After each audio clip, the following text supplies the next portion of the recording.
talking about stepping up into technical leadership. How many people in here have a leadership role of some sort? Can't hear me? How about that? Is that better? I'm not used to using one of these. I can't walk around as much. That's all right. Anyway, my name is John Rouda, and we're going to be talking about stepping up into technical leadership. How many people in here have a leadership role of some sort? Everybody, almost. Well, that's good, because even if you're not in a leadership role, you can still be a leader, and that's kind of what we're going to talk about. We're going to give you some tips and tricks on how to become a good leader and a better leader, and some things that I've learned over the years being a leader. Right now, I'm an IT manager. I manage the web and mobile team at Comporium. We're an ISP cable company in Rock Hill, South Carolina. And I also teach at Winthrop University and at York Technical College, and I've been teaching for about 10 years. So I've got a little bit of experience when it comes to leadership, and I'm going to kind of go into that.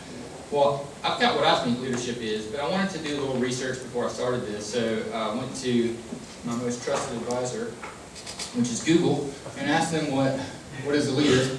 And it came up with two things. And number one, it said a person who leads or commands a group, organization, or country.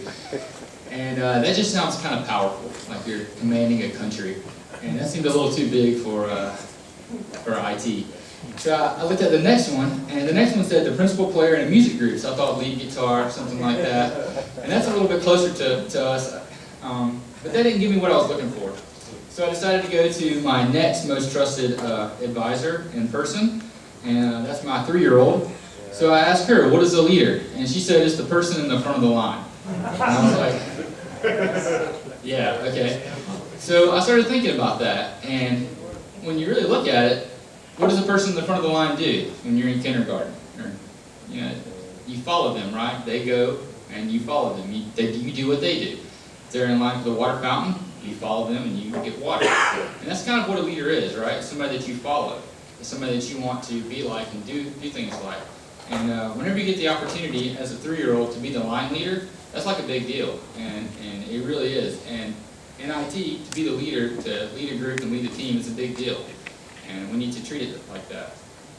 So I wasn't necessarily 100% convinced that she knew what a leader was, although it did make a whole lot of sense. I decided to go to one more source, Wikipedia. And I kind of found the same thing in Wikipedia. It said, for example, some understand a leader simply as someone who people follow. So then I thought back about my daughter, and she said that, let's see if I can hold this. She said that a leader is the person in the front of the line, is somebody that you follow, and Wikipedia agrees. It is someone that you follow. So what I wanted to do is kind of explore a little bit about why you would follow someone, and what are some things that you can do to help people to follow you. But while I was still doing my web searching, I found a couple of pictures that I thought were pretty good and interesting. And this first one is the difference between a leader and a boss, and a leader and a manager. And you see the picture at the top, it's got the guy on top kind of saying go, and he's telling his people to go, and they're pulling him along with it. And that's more what a boss would do, not necessarily what a leader should do. And the bottom picture shows that a leader is kind of in the front, and it's the one pulling. It's in front of the line, just like my daughter said they should be. And it's saying, let's go, instead of just go. And I think that's kind of an important distinguishing thing between a leader and a boss. But then I found one more picture that's very similar that was more our speed. And it shows the IT leader, which is down here. And I don't know if you can see, but there's a rocket underneath that business. And they're going rather fast, and that's what we do in IT, we move very fast. All right, so next up I want to compare a little bit about the leader versus the boss thing. And what I have here is I have 2 columns, and one column shows what a leader would do, and a leader would say. The next one is what a boss would do. So what we just talked about is that a boss will say go, whereas a leader is more like let's go, and brings you to more of that team feel. Also, the boss is going to instill fear. It'll create fear. You're afraid to mess up in front of your boss. You're afraid to challenge your boss. But in a good leader, you have some confidence. You feel like your leader created confidence, and it's okay for you to tell your leader that, hey, I disagree with this, as long as you have a good reason for it. And that's what a good leader will do. They'll instill confidence within their people. Leaders know how. I mean, a boss knows how. And when you look at that, that's kind of like the idea that you don't want to tell people all your little secrets and everything that you do, because you have a fear that they may, take your role. If everybody just had to do what I'm doing, then I'm expendable. And that's kind of the mindset of a boss. Whereas a true leader has the mindset of, let me show you how so that you can do my job someday. You try to grow people. That's our job as a leader, is to grow people. And if you're not growing people, then you're not being a very good leader. So what we're doing is we're trying to show people that this is my job, you can do this. Let me empower you to take this challenge so that you can do it, and then I can move up. I can't move up as a leader without someone taking my spot. All right, bosses rely on authority. They have a title, and that title is what gives them the ability to direct people and to influence people. A leader doesn't need a title. They're going to rely on cooperation to inspire people. A boss will take credit for things. They'll say, look what we did, look what I did, look what I accomplished. Whereas a leader will give credit. They'll look at their team and say, look what Lynn did, look what Wes did, look what Tyler did. All right, they're going to be pointing out people that contributed to the project, not necessarily saying that they did it, but giving credit. A boss knows everything, they're never wrong. And a leader's going to admit mistakes. They're going to admit that they don't know the answer to questions. A lot of times when someone comes up to you and you're in a leadership role and they ask you something, if you don't know the answer, it's best to say, I don't know the answer.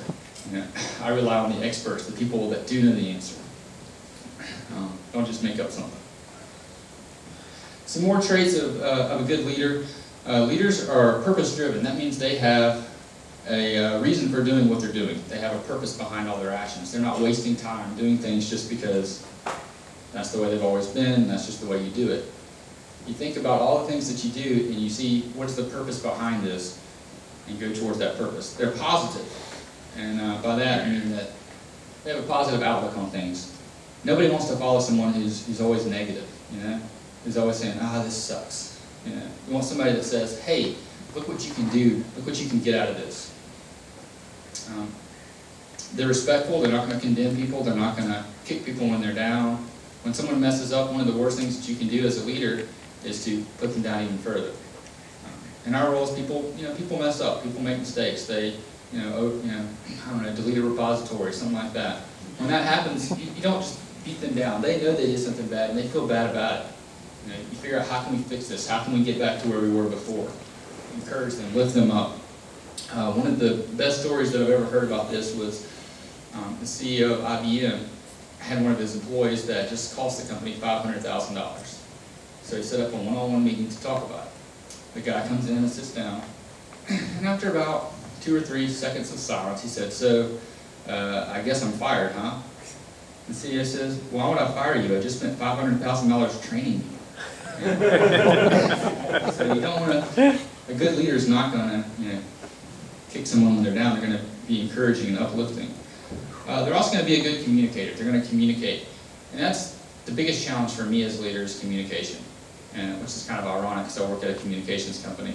But it really is difficult to communicate with people because we all have different backgrounds, we have different histories, different perspectives. And to be a good communicator, you've got to look at things from someone else's perspective and try to get them to understand where you're coming from as well as you understand where they're coming from. So I think that's really difficult. Some more traits of a leader and what a leader does. A leader is world class. They're going to be, or at least try to be, the best in their field. And the reason why is because who wants to follow someone that's not the best? If you want to inspire people, you've got to at least try to be the best. Show that you're giving the best effort that you have. Anybody remember those Gatorade commercials back in the 90s when Michael Jordan was still playing? Be like Mike. If Michael Jordan set the bench, would anybody want to be like Mike? No, they wanted to be like Mike because he was the best in the field. He was the best out there.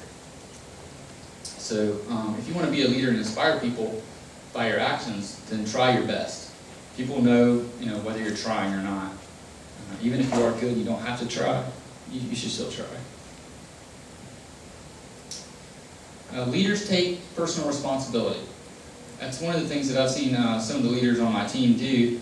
Whenever something messes up, they take responsibility, sometimes even if it's not their fault. They'll step up and say, hey, that's my bad. I should have caught that beforehand.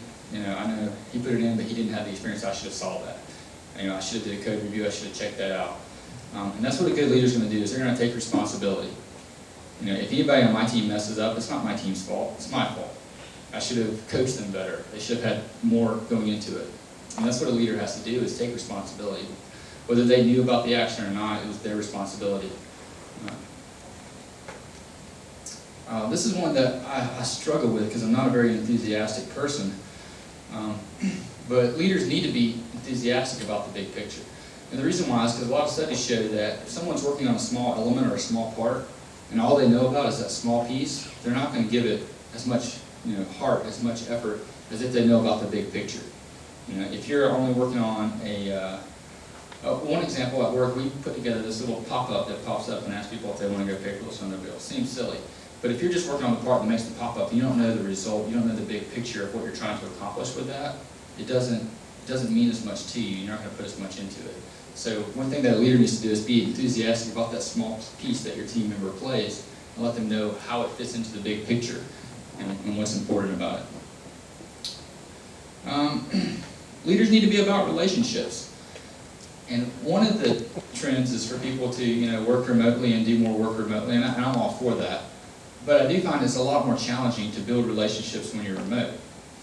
And that's one thing we're going to have to do as leaders, is to work harder on that, work harder to build that relationship. It is important to know when someone's having a bad day, so you can know how to talk to them. You don't want to be the person that tips them over the edge and they go postal on you. You want to make sure that you help people out and you understand the relationships that are involved that go to play. None of us, no matter how good we are, can actually check what's going on at home when we come into the door to work. Some of that's going to spill over. The same thing when we go home. It's going to spill over. So if you know about your team, and you build some relationships with your team, you'll go a long ways as a leader. Leaders don't make excuses. They use the difficult times to shine. So when you're a leader and things go wrong, don't make excuses. See it as an opportunity. This is one of my favorite pictures. That's on there. Give the extra 1%. This is a quote right here from Chris Carmichael. He's the coach of Lance Armstrong back when Lance Armstrong won all the Tour de France's, before the doping thing came out. But it says the last 1% most people keep in reserve is the extra 1% that champions have the courage to burn. And what this means is that as a leader, you need to give that extra 1%. When people are staying late, stay a little bit later. When people are working hard, work a little bit harder. That shows your team that you are the leader. You're the one out front. You're pulling just as hard as they are. And it's really important to do that because no one wants to work for someone that's not going to work too. They want to work for someone that is going to work, that inspires them. One story that I didn't really prepare, but I'm going to try to wing it. From the Wright brothers. When the Wright brothers were doing their first airplane, they didn't have the funds to pay people to help them. But they worked really hard, and people helped them. Although they had competition that were getting paid handily that didn't work as hard. And that's because the Wright brothers were there, and they were willing to go out and fly this plane that didn't really fly, and crash it several times, and get hurt in the process, because they were willing to work, and their team was behind them, and brought like 5 or 6 sets of parts out every time, just to make sure that they had more attempts so they could reach their goal. Oh, this is a fun one. Leaders get to break the rules. Basically, leaders know when to break the rules. They understand that there is a time that you don't always play by the rules. One of the things that we do at work is we have this request for change process. So like if we have some new code going in, we submit what we call an RFC, or request for change, and that's going to get approved by the manager and then go into a change review board that's going to get approved before it goes into production. Well, if something's broken, we're not going to go through that process. We're going to break those rules, and we're going to go ahead and push that out to fix it, because that's what we need to do. When things are bad and systems are down, don't wait for an RFC to get approved before you reboot a server if you need to, or before you push up some new code or update a config file. Get it fixed, and then we'll deal with the cleanup afterwards. And that's one thing that a leader has to be able to do, is to know when to make that call. You can't always make that call. You can't say, oh, well, the color should have been red in the screen, let's reboot the server and try. No, you got to know when to do that, and that's what a leader has to do, is to keep their hand on the pulse and know when that needs to happen. Another thing a leader needs to do, we talked about cooperation a little bit, but they need to be able to cooperate with people. And please understand that cooperation does not mean that you agree with people. You don't have to agree with them to cooperate. All right? Leaders don't get rolled over. They don't just agree with everything people say, but they do need to cooperate. They need to see things from people's perspective and be able to communicate their viewpoints through those people's perspective. So why is all this important? Does anybody understand why leadership is important? Anybody heard of Simon Sinek before? No, I highly recommend you guys go to TED and search for Simon Sinek. He's done 2 TED Talks that are just fantastic. But his latest book, I'm almost finished reading it. It's called Leaders Eat Last. And in that book, he talks about a study that was done about employee engagement. And anybody know what employee engagement is? Yeah, well, when an employee is engaged, they're willing to work for the company more than just for a paycheck. They work because they care. And when an employee is disengaged, it's more like they're just there to be there. They're taking up space. They're not really giving their all. They're probably working at 50 to 60% capacity, more interested in what's on Twitter than what's going on at work. But the study found that when bosses completely ignore us, 40% of us are actively disengaged at work. And by actively disengaged, it doesn't mean that we just got distracted. It means that we're looking for things to do to keep us from doing our work. So by ignoring our people, we are causing 40% of them to be actively disengaged. And that's pretty important because that's a big number. Imagine if you could gain 40% of productivity back just like that. You can do that by paying attention. The next thing they found was that if a boss criticizes us regularly, 22% of us are actively disengaged. That's better than being ignored. So just, if you ignore your people right now, you can just start criticizing them, and that'll make some improvements. So if our bosses just criticize us, then 20% of us are actively disengaged. That's still not great, though. But the study found that if our bosses recognize just one quality, just one strength, just one thing that we do well, and reward us for it, and by reward, that's not like compensate, that just means, hey, good job, pat on the back, write a thank you card, do something that lets us know that we're making an impact. If they just reward us for one thing that we're doing, then only 1% of us are actively disengaged. And that's kind of where we want to be. That's the goal that we're looking for. And that's not done, based on, buying the new tools for people and getting them the best software. It's just by communicating and building that relationship. And that's what leaders need to do, is build that relationship. All right, the next thing that I found that was really important and really, really interesting in the Leaders Eat Last book was that it's for our health. That people that don't feel recognized at work are more likely to suffer from heart disease. And the biology behind this is pretty interesting, is that cortisol is released when you're stressed into your body. And cortisol helps, it hinders your immune system, and it's built from Mother Nature so that when we were back in hunters and gatherers, when we were in tribes, cortisol would be released to heighten our senses. Because it was a threat that there's danger around. So it increased your stress level. And they found that when cortisol is present for a prolonged period of time, it leads to heart disease and reduces your immune system. And the studies found that not being recognized increases stress and increases the cortisol in your body, which I found was just very fascinating. And also the studies from Boston University found that it's bad for your home life. They did a couple of different studies, and they found that working late, before I get into this, one of the things that they did is they took employees that work 6-hour days and employees that work 10-hour days. And they measured their happiness at work with several different studies, and they took hundreds of different people. And they found that the folks that were happiest at work, whether they worked 10 hours or 6 hours, had a more positive home life than the ones that were not happy at work, which kind of makes sense. But the quote from Simon Sinek I think really hits home, that working late doesn't negatively affect our children, but rather how we feel at work does. If you don't like your work, for your kids' sake, don't go home. What they did is they studied the cortisol levels and the stress levels in the children at home, and they found that those were elevated as well. And partly because, if you have a bad day at work, you can't check that at work. You come home and, you let your kids have it. Whether you want to or not, you get frustrated easier And one of the really good books called Switch, it's about change management. They talk about some of the studies that were done where they had volunteers come in and they have a plate of cookies, really warm, moist chocolate chip cookies that just smelled so good, made you want to eat them. And this was right before lunch. And then they had another plate over here with avocados. Just sitting there and said, okay, you can have either the cookies or the avocados. So most of the people went to the cookies. And they brought the next group in and said, oh, you smell those cookies? You can have avocados. And that's it, you can't have any cookies. So they would eat that. They kept smelling the cookies and wanting the cookies. And then at the end of that, they said, okay, we'll take this paper, the study's over, and go down the hallway and they'll check you out. Well, they didn't know that the study really wasn't over. The person at the end of the hallway that was supposed to take their paper was on the phone, pretending to be on the phone. And they were trying to see how long it took that person to get annoyed with the fact that the person was on the phone and not listening.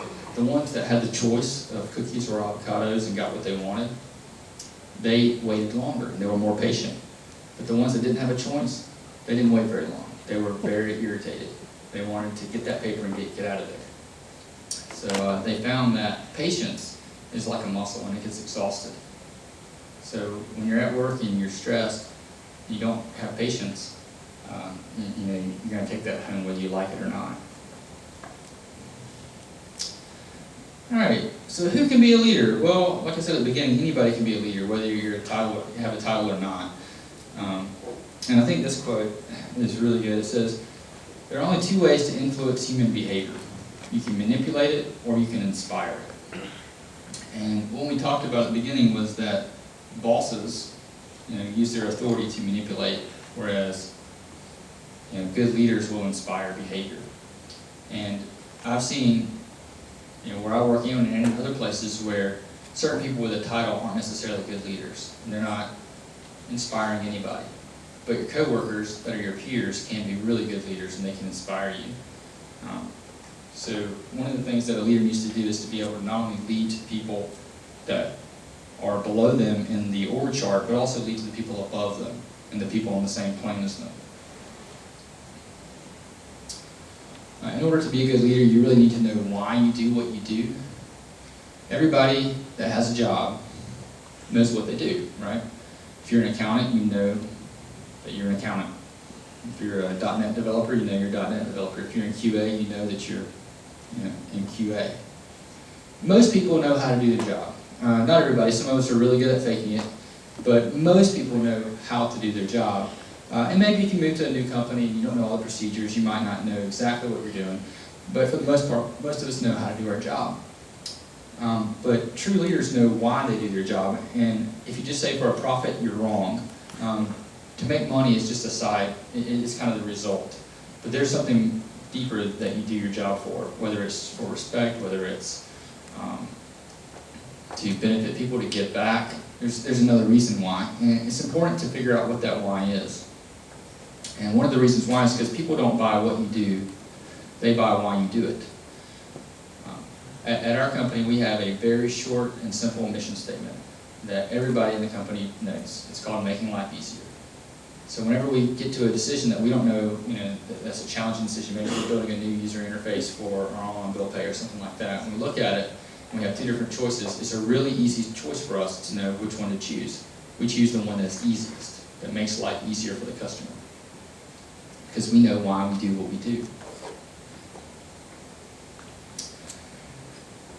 In that book I've been referring to a lot, is Leaders Eat Last, because I'm still reading it. He talks a lot about the biology of leadership, and this slide is not my best slide by any stretch of the imagination. I read this article on TED Talks about how to give good presentations, and it said your PowerPoint should only have 1 or 2 lines, and it shouldn't have very many words, and I totally did not follow that in this slide, but that's okay. What it talks about is that there's chemicals released whenever there's individual achievement. Whenever you do something that's good for you, you release endorphins and dopamine. Anybody here runners? Anybody run? 5K? There's a few runners. Okay, I run a little bit. And when you run, you're exhausting muscles. Your muscle fibers are tearing. They're causing stress. And that's actually painful, but your body releases endorphins that mask that pain so you don't really feel it. And then your body also releases dopamine whenever you achieve something. Maybe it's your first mile, you start feeling better. Because I know, like for me, that first quarter of a mile is like the hardest part.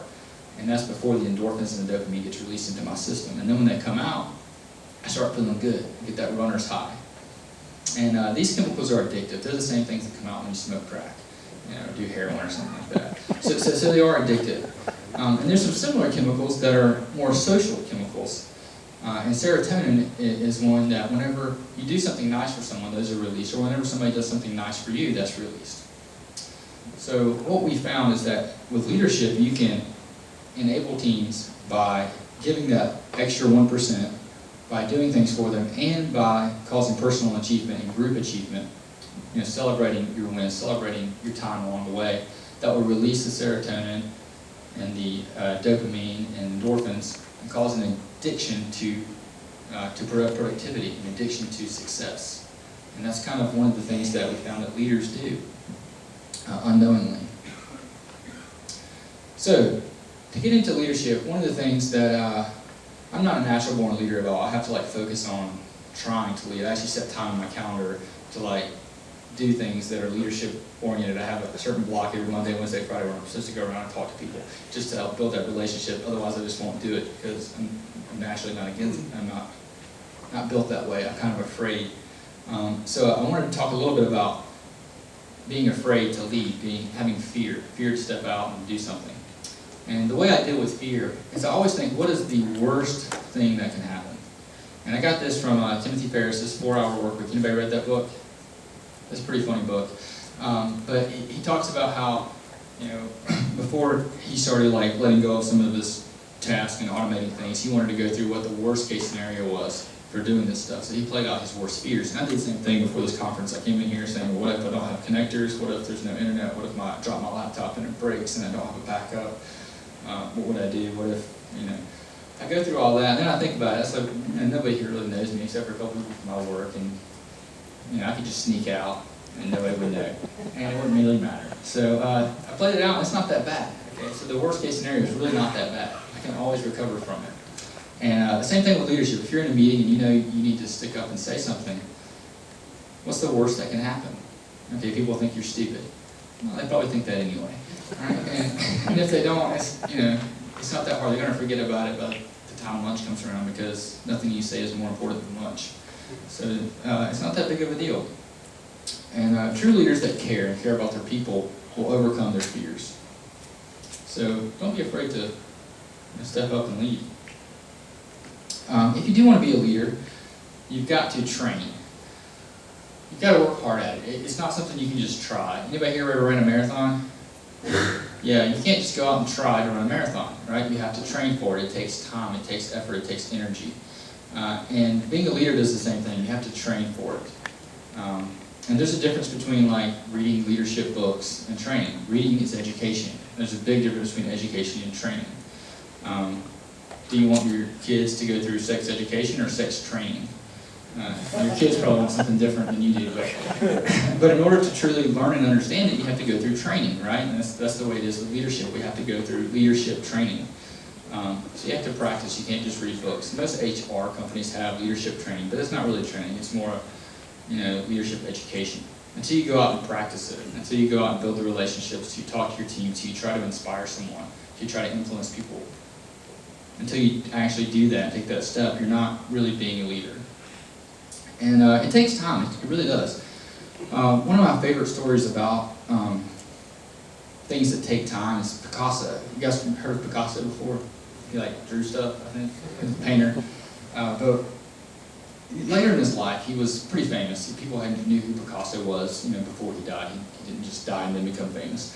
So he had a drinking problem too. So he went to bars a lot and he would drink. And a lot of times before he left the bar, he would just doodle something and give it to the bartender as his fee, because the bartender knew he could sell what Picasso just drew on a napkin from what the bar tab was, so that was okay.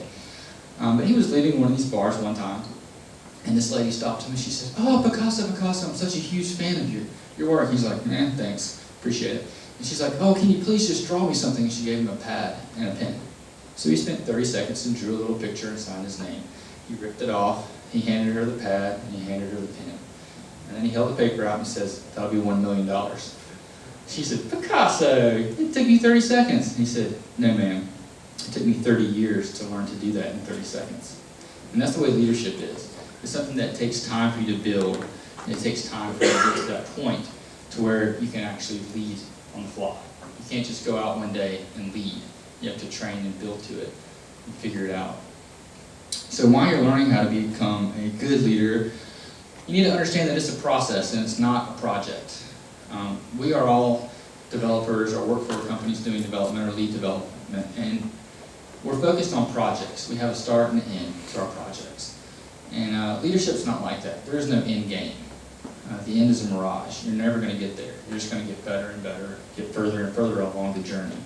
So don't get frustrated with it. Just understand that it's not necessarily a project with an end. It's a process that you have to go through. All right, so now we're going to get into a little bit more practical things, some things that you can actually take home and actually do to improve your leadership skills. Number one is communication. So you really need to focus on your communication, make sure that people understand what you said and meant to say. I don't know why I like that slide.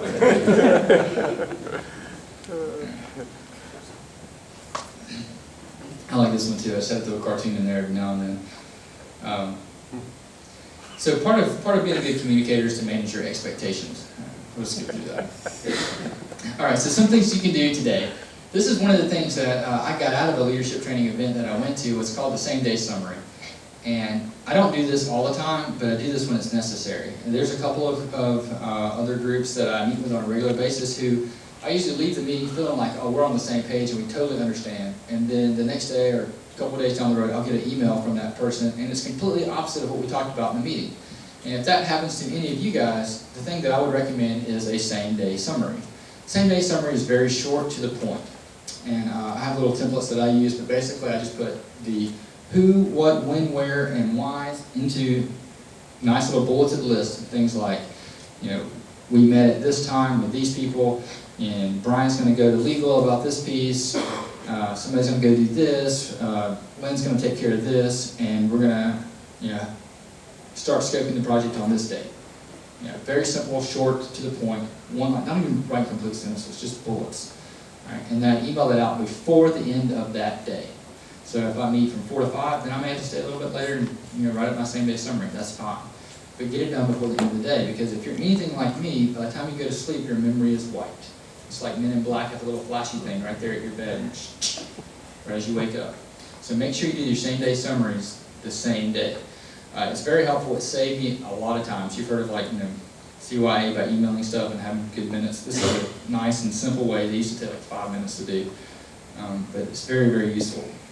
The next thing is emails. I think people struggle with emails, and I came up with 2 things that I call the rules of 4 that I think everybody should do. Is you should keep emails short and to the point. If your emails are longer than 4 sentences, shorten them. Figure out a way to do that. All right. One of the things that I found, and I've done some tests with people at work, is I would write long emails, and in the middle of it, I would just put a sentence that made absolutely no sense and didn't pertain to anything at all to the email, and see how many people catch it. And rarely does anybody ever comment on it or see it. And what I found is most people are like me, and if they see the email has paragraphs in there, they may read the first paragraph and delete it, or they may just delete it right off the bat. So keep your email short. If it does require more than 4 sentences for some reason, maybe you should call the person. You know, have a conversation. The next thing is 4 transactions. If an email conversation goes back and forth more than 4 times, my rule of thumb is to get up and talk to the person, or call the person, or IM the person. Do something, because the email's not getting it done. You know, if you go back and forth, like if I get an email that says, and I say, hey, did this deployment go? And I get back, no. And then I write back, why? And I get back, because. Well, that's not working. Okay, we've got to go talk about this. So 4 transactions is kind of my limit. At that point, I just stop the email because we're not getting anywhere. Use bullets and short thoughts, no paragraphs. That's one of the things that I think is pretty important. If you write things out, people get confused. If you keep it short to the point, there's less interpretation that goes on. That's one of the biggest things that people do in emails. They misinterpret the email. They read it in a different tone. Maybe they read it smiling. Maybe they read it because they're mad and they think that you were yelling at them. I don't know. Who knows? But they misinterpret it.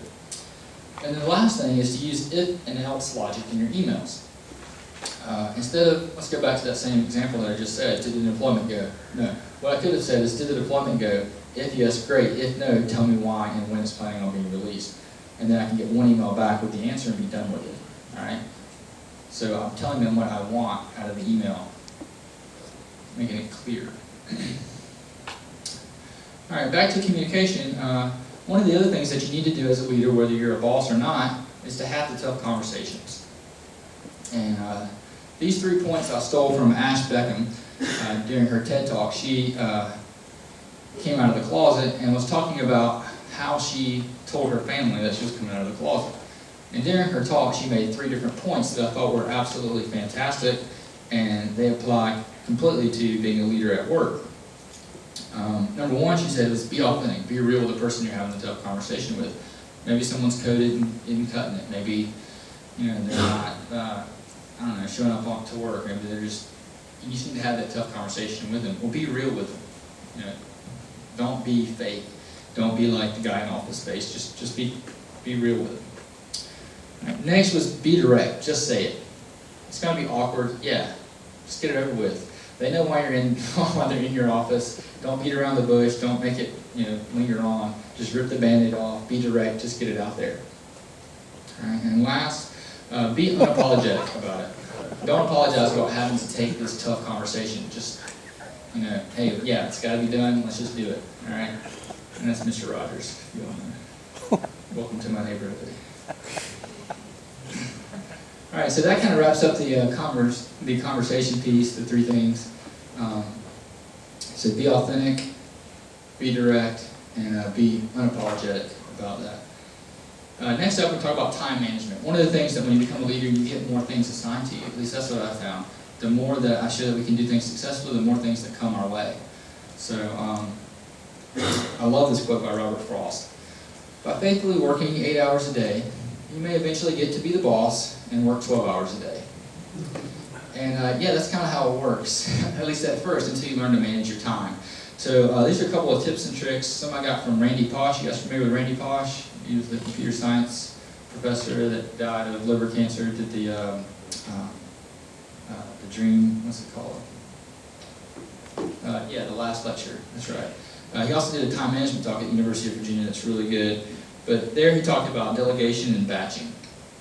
That when you delegate something, it's best to batch your delegations and not just give them one at a time. And I put this picture on there because I wouldn't do laundry one garment at a time, right? You would batch them all and put them all together.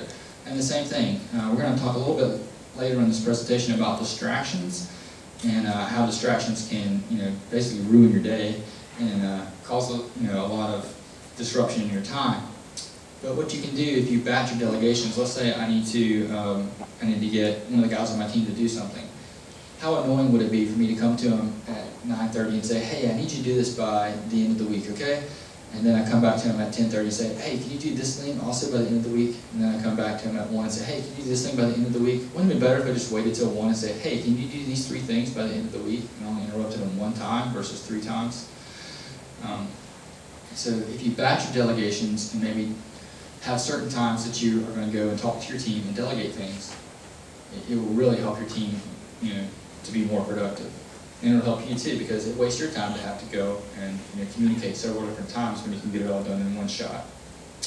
How many people have heard of Parkinson's Law?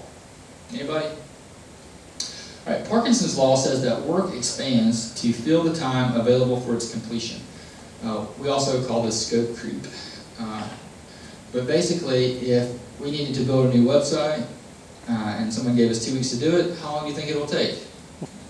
Probably 3 weeks, right? So a little bit longer than what they say. But at least 2 weeks. When you were in college and you had a paper to do and it was due next Friday, how long did it take? It took you until next Friday, right? However, if you had the same amount of work to do and they told you that it was due tomorrow, magically you would get it done tomorrow, right? And the idea is that in our heads, if it takes longer, we have a longer time period, we assume it's more complex than it really is. And we spend more time thinking about it, more time second guessing ourselves, versus just focusing on what needs to be done and driving what needs to be done. So what I do is I use Parkinson's Law to my advantage. And I give myself fake, shorter deadlines than what I really need. And that helps me focus on, if I'm really going to get this done by Friday, then I can't worry about all the little what ifs. I need to focus on what's important and get that part done first. So giving yourself shorter timelines will actually let you accomplish more. Along with that, you can add on Pareto's law, which is the 80-20 rule, which I'm sure you've all heard of. The fact that if you focus on the 20% that gives you the 80% of the results that you're looking for, you can accomplish more. Which basically means that you have to stop doing that 80%. The 80% that doesn't give you as much. You need to kind of cut that out, or at least eliminate how much time you spend on it. Instead of spending 80% of your time on that, cut that back. So, if you look at it, if you analyze all your tasks and the things you do and the results of what you do, and you find the 20% that's going to give you the 80% of your output, and you double that by just doing 40% of your time, you're going to get 160. That's just, high school math. Not good math, public school math, but still math. All right, so that's Pareto's law. And this is probably my favorite quote of all time, is busyness is a form of laziness. And I suffer from this all the time. We all have something important to do when we get to work. We know about it ahead of time. You know you have something important, whether it's an important conversation, an important phone call, important task, something you have to check in that's going live, and it's usually something you don't want to do. For me, it's budgets. I hate doing budgets. I hate doing invoices. I hate all that stuff. Anything with money, I hate doing it. But I know I have to do it. And what I do is I get to work, and I immediately open up my email, and I see all the things that come in. And I say, oh, that's important. And I get distracted. And I go and do that important thing that I saw in my email. And I get really busy with all the things, and I put off the important thing that I need to do that I really don't want to do. Right? And what that is I'm creating busy work, creating busyness that isn't as important, instead of doing the thing that's important and then delay the busyness. So with that being said, busyness is a form of laziness, and it's all created by distractions. So what I've found is if I come into work and don't open up Outlook, and I don't check my email, and I do that important thing first, and then it usually doesn't take that long. It takes me maybe 30, 45 minutes to do the budgets and stuff like that when I have to do them. So if I do that, taking care of it, and I'm done at 9:30, then I can open my email and get distracted. And I did the important thing. And I feel good about myself. I feel good all day. So that's another thing you can do when it comes to time management. And I highly recommend you letting your people kind of do the same thing if you're managing a team. Distractions. I talked about how the email distracts me. That's one of the things we do in IT is we develop things that distract people. And we develop push notifications. Gosh, it's like the worst thing ever, because now every time my phone buzzes, I have to look, oh, it's Word with Friends, oh, it's Twitter. Whatever it is, I get distracted all day long now. And it's my fault, I know it. But distraction kills productivity, because I may be in the middle of something and I get distracted and I look away and I come back and I'm like, I don't even know what I was thinking about. And maybe it's lack of sleep, I don't know. But distraction, in addition to distraction, is what kills productivity. And I have a couple of ways that we're going to talk about to get past distraction, but one of the things that's really easy to do is to use your best hours to do your best work. We all have times that we function better. For me, it's like between 8 and 11, before lunch. After I eat lunch, I'm done. My day's over. My mind is shot. I'm tired of thinking about what I just ate and that I shouldn't have eaten it. And I'm done. So my best hours are in the morning. So I try to book as much as I can in the mornings to get that done first, and then do all my meetings in the afternoon so that who really pays attention to meetings anyway. And one of the studies shows that 5 minutes of distraction can take up to 20 minutes of time to recover. And it really depends on what I'm working on, or who the person is, and what the distraction is. Because sometimes I get distracted and I'm like, holy crap, I can't believe that just happened. And I think about the distraction for way longer than 20 minutes. And other times I don't think about it at all, and I go right back to where I was. But some things that distractions do. Distractions snatch ideas. And I'm willing to bet that you guys are going to walk out of here and you're going to get distracted, and some of these ideas that you had in here are going to be snatched just like that.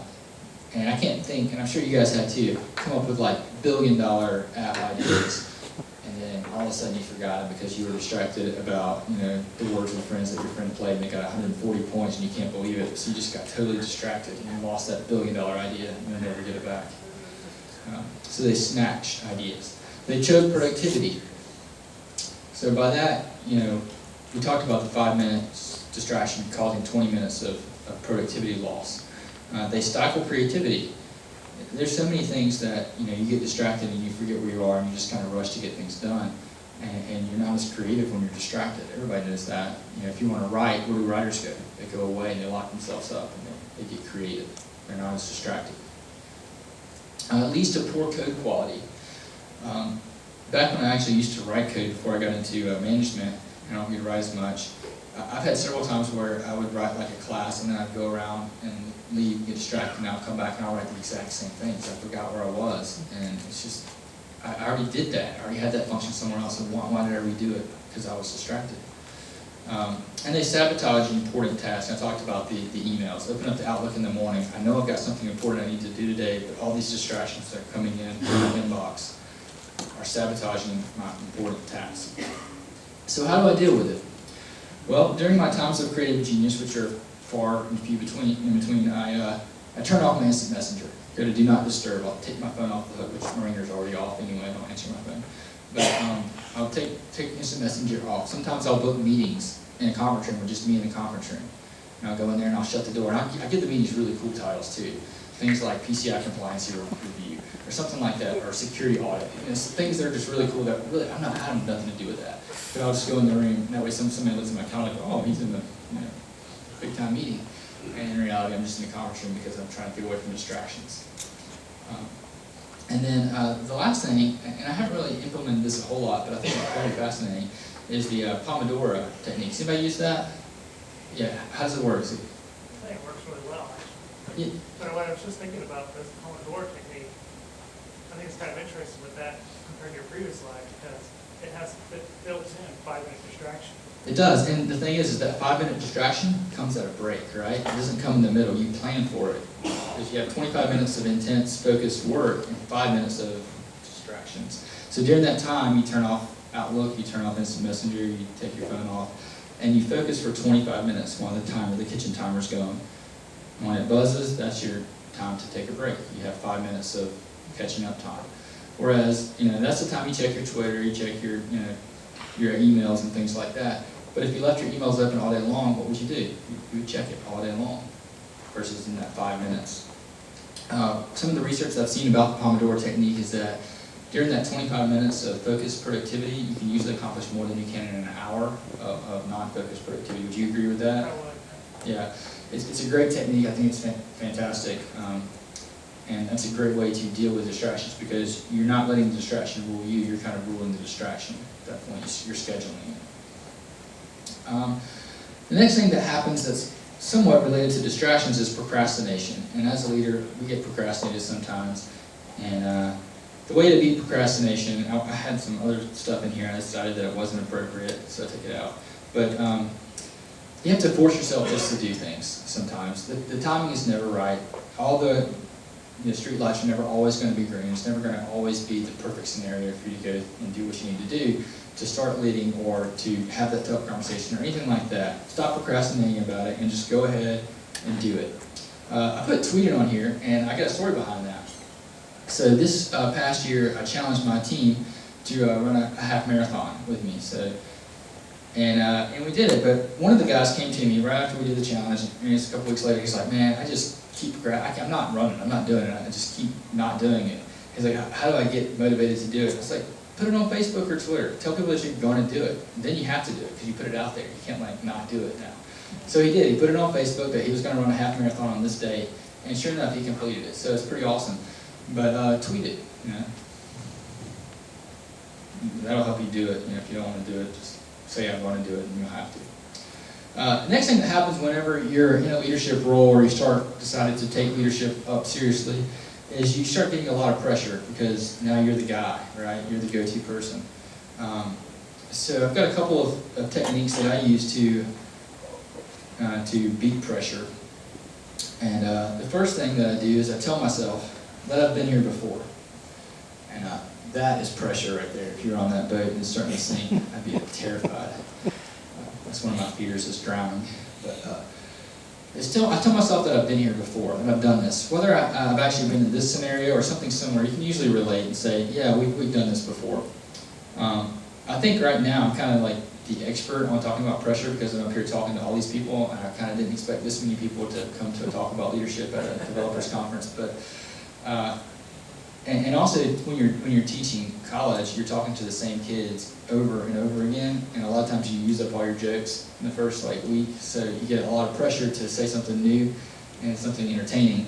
So I've been around pressure. So what I do is I tell myself that I've been here before. I've done this before. I've spoken before. If I'm working on an issue and let's say our website's down or something's going on, I've done this before. Maybe not this, but I've done something similar. And I've gotten through it, and our team's gotten through it. So I just continually tell myself that, hey, I've been here before. The next thing that I do is I tell myself that it's not that important. Just like the whole fear thing, it's not that big of a deal. It's not that important. Okay, so the website's down. What happens if I can't fix it? Somebody else will, right? What happens if I don't show up to this talk? Somebody else will. It's not that important. It's not life or death. We're not surgeons. That's important, right? What we do is not that important. We're not doing that. That is important. So just tell yourself that it's not that important, and that usually frees yourself to be able to focus and get it done. It gets you past that whole pressure. I used to think that I knew what pressure was until I had a kid, and then I realized that, oh my God, I had no idea. And now I think, these things aren't that important. The kid's probably going to forget what I told him anyway. Ask me why the sky's blue. Well, it's because rainbow, threw up. I don't know. But just realize it's not that important. The next thing that I do that I think about once I start calming down is I start telling myself, which is it's kind of a lie, but I still tell myself anyways, that I'm better under pressure. And I'm better under pressure. And the reason why is because pressure creates power.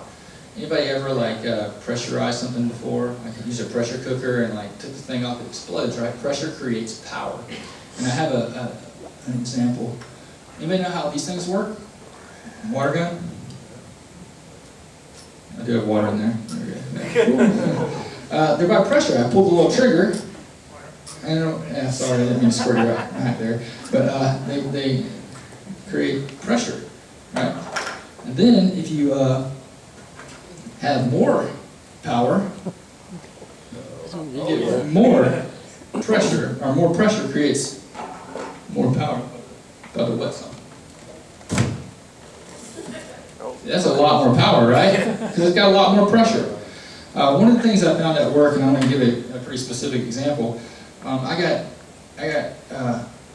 guess they call it selected. I call it tortured, and put on a Six Sigma project that we had to run to do some improvements at work. And the Six Sigma project came with a lot of pressure because we had to do regular updates and meetings with our CEO and our board of directors, and we had to update them on what we're doing, what we're accomplishing, what the numbers were, how many hundreds of thousands of dollars were we saving, and so on and so forth in this project. It was a lot of pressure because we had tight deadlines and it was a lot of work to do. And it was the first time our company had ever done anything Six Sigma related. But with that came a lot of power. So with that, we got to be able to, when we needed something to be done, we could just drop the Six Sigma. Hey, yeah, this is a Six Sigma project. And then we get done, because with the pressure came a lot of power. But also with that, can't forget Peter Parker's quote, with great power comes what? Great responsibility. That's right, great responsibility. So with great pressure comes great power, which comes with great responsibility. All right, the next thing I wanted to read a story, but my iPad over there, so I'm going to put the mic down.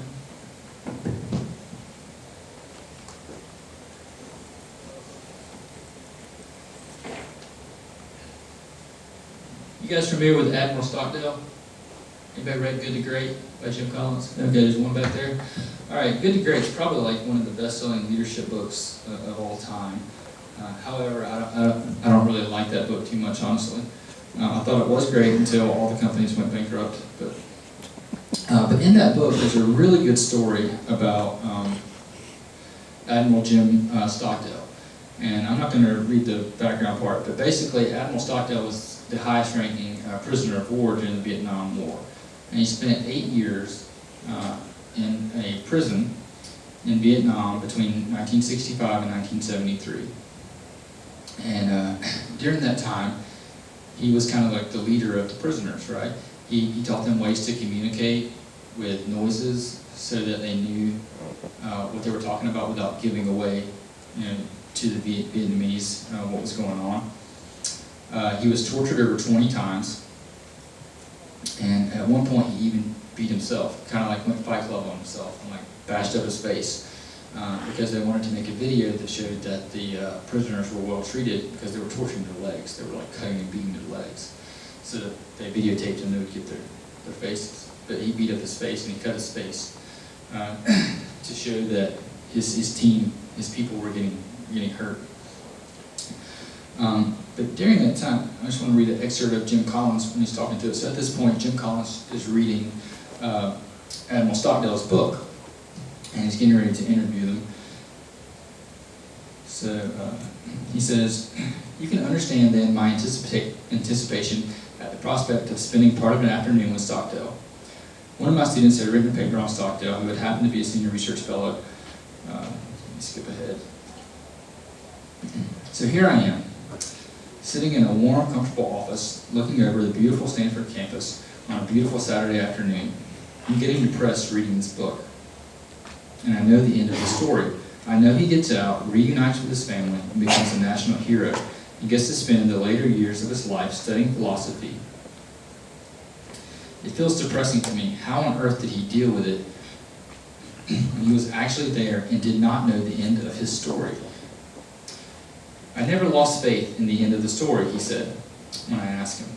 "I never doubted that not only would I get out, but also that I would prevail, and in the end, turn the experience into the defining event of my life, which in retrospect I would not trade." I didn't say anything for many minutes. We continued to walk slowly towards the faculty club, Stockdale limping and Ark swinging his stiff leg, which had never fully recovered from repeated torture. Finally, about 100 meters of silence, I asked, "Who didn't make it out?" "Oh, that's easy," he said. "The optimist." "The optimist? I don't understand," I said, now completely confused given what he just said 100 meters earlier. "Oh, the optimist. There were ones who said, 'Oh, we're going to get out by Christmas.' And Christmas would come, and Christmas would go. Then they would say, 'We're going to be out by Easter.' And Easter would come, and Easter would go. And then Thanksgiving. Then it would be Christmas again, and they died of a broken heart." With a long pause and more walking, then he turned to me and said, "This is a very important lesson. You must never confuse faith that you will prevail in the end, which you can never afford to lose, with the discipline to confront the most brutal facts of your current reality, whatever they may be." To this day, I carry a mental image of Stockdale, admonishing the optimist, saying, "We're not getting out by Christmas, deal with it." And what that tells us is that being a leader is not always about being an optimist. It's not always about looking at the sunny side of things. It's understanding the reality of where we are and knowing where we can be. And that's what it's about being a leader. Now I have one more thing that I want to talk about, and that's a really good book that I hope everyone in here buys and reads. It's not mine. It's Notes to a Software Team Lead. Anybody read this before? All right. There's one quote in this book that says, "There are no experts, there is only us." And basically the idea behind this is, when it comes to being a software team leader and leading a bunch of developers, we're kind of going into something that's known, but it's still sort of unknown, because people change, people are different, software changes, technology changes, and we're moving at a pace that's really unsustainable. And there are no true experts when it comes to software leadership. There's only us. So don't be afraid to take leadership and take it to the next level and move ahead. Don't think that you're not good enough to do this because you're not an expert. Just understand that there are no experts. There's only us. This is a really good book that I highly recommend. He has lots of practical things that you can apply to your team. He talks about the importance of stand-up meetings, the importance of face-to-face contact, of code reviews, and good quality things that a software team leader should probably focus on and look into. And it's a really easy read too. He gives lots of good examples. And now, final thoughts. Your goal of a leader is to develop your team. It's to build people, to grow people. That's what you do. When somebody asks you what you do, your answer should be to grow people. That's the number one rule of a leader. That's what they should do. What I like to do is I like to think of my team, and you should probably like to think of your team too, like your family, and treat them as such. Don't give up on your family. You would never kick your kids out during hard times, right? Or if they messed up. So you need to treat your team the same way. All right, and last here, a couple of references from the books that I used to make this talk. If you have any questions about them, feel free to talk to me afterwards or ask questions. And that's my book. It's a little cheesy HTML book, but it's free on Kindle for the conference if you guys want to go check it out. All right, any questions? All right, then we're done a little early. Oh, yeah. When you first made the move from, kind of hands-on coder every day to more of a leader, how did you deal with the fact that now you're not going to get to code as much, and where your career is taking you versus your technical ability? I started doing it on the side. I started building mobile apps on the side. I got several that I do with that. So I never really stopped. I just changed when I do it and kind of reprioritized. One of the hardest things that I had as being a developer and switching, and I didn't talk about this much here, was that I always felt like I could do something better than other people. Or it really wasn't better, it was just different. I would do it differently. So when I delegated to someone else and they did it differently than me, I was like, why did they do it that way? Gosh, I would have done it this way. It was really frustrating for me to step back and say, their way is just as good as mine, it's just different. And to understand that, and especially with development, because everybody has their style. It's a little bit different than someone else's. And a lot of times I also was a very terrible estimator at first because I always assumed that people would do things the way that I did and would be as fast as I thought.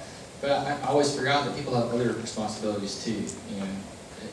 I can't just say, hey, do this one thing and, okay, it would take me an hour, it's going to take this person, why is it taking them 3 hours? Oh, because they also have help desk to do. They have tickets they need to look at. And things like that made it difficult for me. Any other questions? Yeah. Will these slides be available? Yeah, I'm going to put these on SlideShare and I'll tweet them out before the end of the day. And I'll hashtag DevLink, so if you're checking that out, it'll show up there. Anybody have any other questions? All right, hope you enjoyed it. I do have another talk that's tomorrow. It got moved from Friday to tomorrow at 4. I don't know where, you have to check it out online or on the little board out there. All right, thanks a lot, guys.